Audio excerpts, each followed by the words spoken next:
ఇప్పుడు మన ప్రత్యేక అతిథి ప్రత్యేక ఆహ్వానించబడినటువంటి మన శ్రీ వర సార్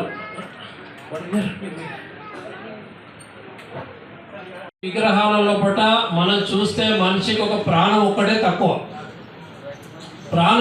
తక్కువ. మీరు మన ఇక్కడే కాదు నేషనల్ ఇంటర్నేషనల్ లెవెల్ ఎన్నో విగ్రహాలు చేసి వారు ఎన్నో సత్కారాలు పురస్కారాలు కొన్ని వందల మంది పొందారు. రాష్ట్రపతి కానీ రాష్ట్రపతి awards, governor awards, Tamil Nadu, Karnataka, Kerala. So చాలా మన కమ్యూనిటీలో వీరు ఉండడం మనం చాలా అందరం కూడా గర్వపడాలి గట్టిగా. సో ఒకసారి వారి గురించి నేను చెప్పడం కాదు, ఒక్కసారి వారి చిన్న డాక్యుమెంటరీ వీక్షించండి.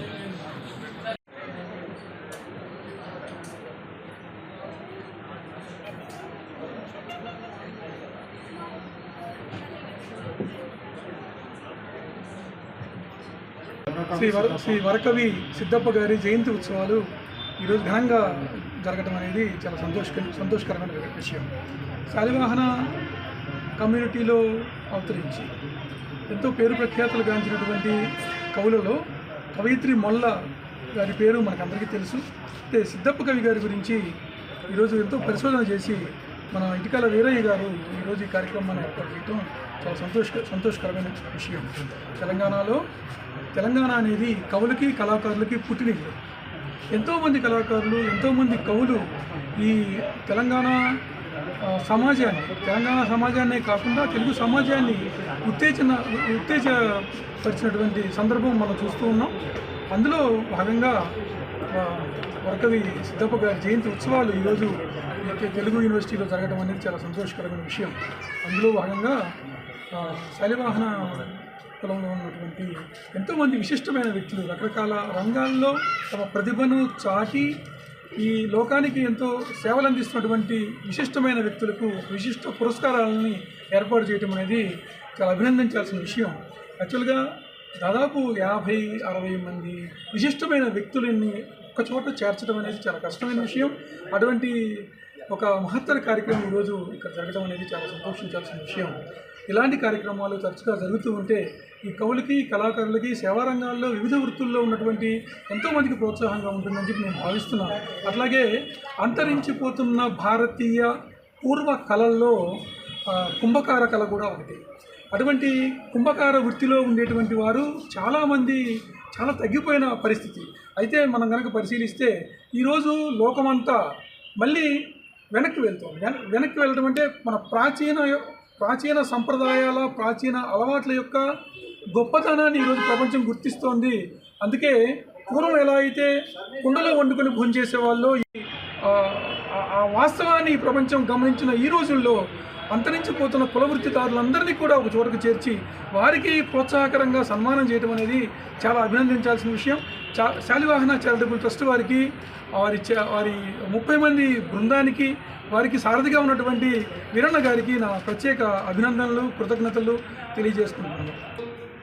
ప్రముఖంగా పనిచేస్తున్న శాలివాహనులందరికీ సన్మానం జరిగిందండి. మేము గుంటూరు జిల్లా నుంచి వచ్చాము. నేను Andhra Pradesh Shalivahana employees welfare association president. నేను ఇక్కడ మా తమ్ముళ్ళు వీళ్ళేమో వివిధ రంగాల్లో నిష్ణాతులు. కేవలం జ్యోతిష్యంలో కేవలం మ్యూజిక్లో వాళ్ళ రంగాల్లో వాళ్ళు బాగా పేరు తెచ్చుకొని చాలా చోట సన్మానం చేయించుకున్న వాళ్ళు. ఈ చోట సన్మానం చేస్తుంటే మనం ఎందుకు చేసుకోకూడదు అని ఇక్కడ శాలివాహన సంఘం వారు తెలంగాణలో ఈ కార్యక్రమాన్ని చేసి దాదాపు 150 మంది సత్కరించాలనుకుని ఈరోజు మొదటి స్టేజ్గా 50 మంది కళాకారులు వివిధ వృత్తుల్లో నైపుణ్యం సంపాదించిన వారికి సన్మానం చేశారు. అందరూ చాలా హ్యాపీ అండి. ఇలాంటి ప్రోగ్రామ్స్ ఇంకా జరగాలని ముందు మన వాడ గుర్తింపు రావాలని ఉద్దేశంతో జరిగింది. మీరు ఎలాంటి కార్యక్రమాలు చేస్తారు సార్? మీరు ఓన్గా? నేను ఓన్గా retired bank general manager. Okay. తర్వాత నా ప్రొఫెషన్లో ఇప్పుడు సోషల్ సర్వీస్లో మా ఎంప్లాయీస్కి ఏమైనా ప్రాబ్లమ్ వస్తే వాటి కోసం వాడు ఎంప్లాయీస్తో మాట్లాడడం ఇలాంటి పనుల ద్వారా వాటికి సమాజ సేవ చేస్తూ ఉంటాం. Okay sir. పేరు? నా పేరు సాంబయ్య రాజవరపు. ఇక్కడ ఈ ప్రోగ్రాం అరేంజ్ చేసిన వారు ఇటుక్యాల వీరయ్య గారు. వారు చాలా ఇనిషియేటివ్ తీసుకొని చాలా మంచి కార్యక్రమం చేశారు. ఓకే. మా గ్రామం పదర, నార్కల్ డిస్టిక్. నేను 7 సంవత్సరాల నుంచి స్పోర్ట్స్లో ఆడుతున్నాను. నేను దాదాపుగా 24 రాష్ట్ర స్థాయిలో ఆడాను, అలాగే 7 జాతీయ స్థాయిలో ఆడాను. అలాగే రాష్ట్ర స్థాయిలో నాకు చాలా మెడల్స్ ఉన్నాయి. అలాగే ఇప్పుడు నేను ప్రస్తుతం నేషనల్ స్పోర్ట్స్ యూనివర్సిటీలో చదువుకుంటున్నాను, Manipur, Imphal. National sports university entrance ఎగ్జామ్లో కూడా నాకు ఫస్ట్ ర్యాంక్ రావడం జరిగింది. ఆ ప్రతిభ గుర్తించి శాలివాన ట్రస్ట్ వాళ్ళు నాకు ఈ పురస్కారం ఇవ్వడం జరిగింది. మీకు మంచి అవకాశం వచ్చింది కదా, మీరు ఎట్లా హార్డ్ వర్క్ చేశారు చదువుకోవడంలో కానీ ఏదైనా? చదువుకోవడం ఈక్వల్, స్పోర్ట్స్లో అలాగా స్పోర్ట్స్లో కూడా అదే సైకాలజీ యూజ్ చేశాను, స్టడీలో కూడా అదే సైకాలజీ యూజ్ చేసి 2 గెట్ ఆన్ చేసుకున్నాను, ఈక్వల్లీ గెట్ ఆన్ చేసుకొని. అలాగే ఎంట్రన్స్ ఎగ్జామ్లో కూడా మంచి స్కోర్. మీలాంటి చదువుకునే వాళ్ళకు మీరు ఇచ్చేదన్న సూచన చదువుకోవాలంటే ఇప్పుడు తల్లిదండ్రులు ఏ పని చేసినా తల్లిదండ్రులు ఆలోచించుకొని చేయాలి. ఏ పని అయినా సరే కూలి పని చేస్తూ మనం కూలి పని చేస్తే దానికి విలువ లేదు. వాళ్ళకి ఏదైనా ఒకటి మనం ఊరిలో మంచి గుర్తింపిస్తే వాళ్ళు కూడా సంతోషిస్తారు. ఓకే. హార్డ్ వర్క్ చేయాలంటాం. హార్డ్ వర్క్ చేస్తే మీరు ఎట్లా కమిట్మెంట్ టైమింగ్స్ కానీ స్పోర్ట్స్ కానీ ఎట్లా ఫాలో అవుతున్నారు? Time morning 4:30 to 8:30, evening 4:30 to 6 o'clock. In between I was went to studies in university in Manipur. Telugu విశ్వవిద్యాలయంలో అవార్డు రావడం మీకు ఎట్లా అనిపిస్తుంది? చాలా సంతోషంగా ఉంది నాకు.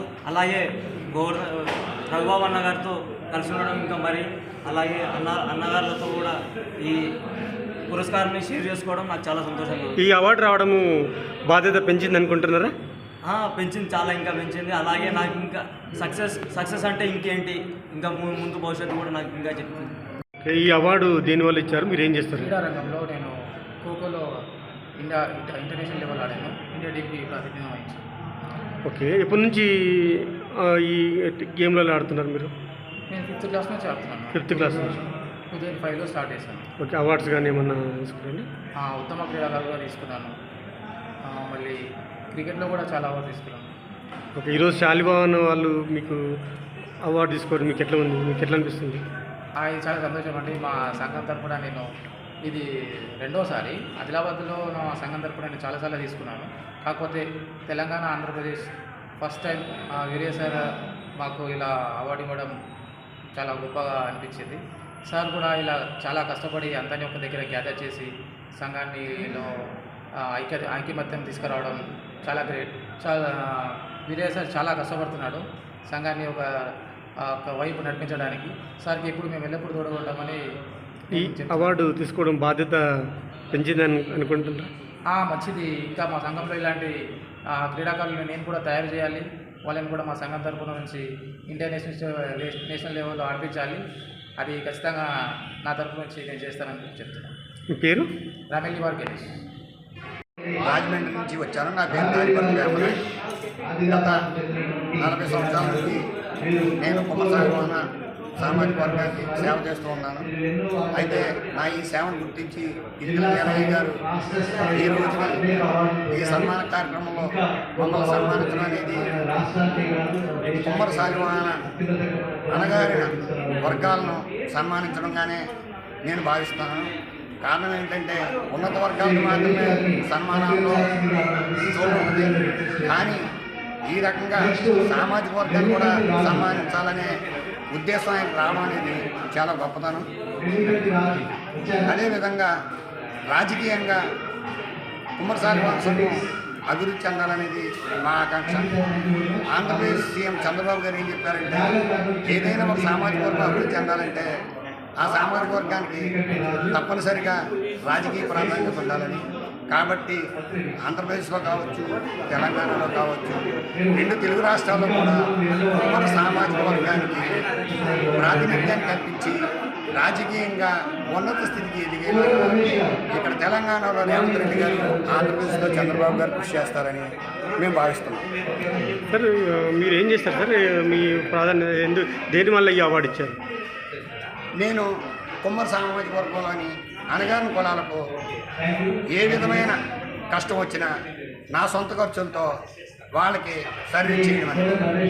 ఉదాహరణకి కొంతమందికి ఆరోగ్యరీత్యా బాగుపోతే ఆ ఆరోగ్యం బాగు చేయడానికి నేనే డబ్బులు ఇవ్వను, కానీ వాళ్ళకి బాగు చేసే విధానాన్ని వేరే హాస్పిటల్ ద్వారా కానీ ప్రైవేట్ హాస్పిటల్లో కూడా వాళ్ళకి అవసరమైన సేవని చేసే విధంగా నేను ప్రయత్నించి చేసి పెడతాను. అదేవిధంగా ప్రభుత్వ ఫలాలు కుమ్మర సామాజిక వర్గానికి అందడంలో నా వంతు కృషి చేస్తాను. నేను ఆంధ్రప్రదేశ్ కుమ్మర సాలివాహన సంఘానికి రాష్ట్ర ప్రచార కమిటీ చైర్మన్, ఇంతకుముందు రాష్ట్ర ఉపాధ్యక్షుడిగా చేశాను. ప్రస్తుతం తెలుగుదేశం పార్టీ ఆంధ్రప్రదేశ్ బీసీ సాధికార కమిటీ స్టేట్ మెంబర్గా ఉన్నాను. అదేవిధంగా ఆంధ్రప్రదేశ్లోని తూర్పుగోదావరి జిల్లాకు బీసీ సెక్షన్ సంఘం జిల్లా వైస్ ప్రెసిడెంట్గా ఉన్నాను. ఈ విధంగా నేను ప్రజలకు సేవ చేస్తూ నా వంతు కృషి నేను చేస్తాను. గుడ్.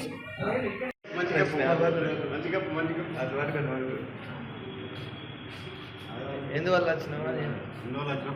అన్న ఎక్కడి నుంచి వచ్చారన్నా? మెట్పల్లియా? అంటే మీ అవార్డు డాడీ రాకపోవడం వల్ల మీరు వచ్చి రిసీవ్ చేసుకుంటారా ఎట్లా? అవునండి, మా డాడీ రాలేకపోయాడు, అందుకే మేము వచ్చి రిసీవ్ చేసుకున్నాం. ఏం చేస్తారు సార్ మీరు? బిజినెస్ చేస్తాం, అగ్రికల్చర్. ఓకే.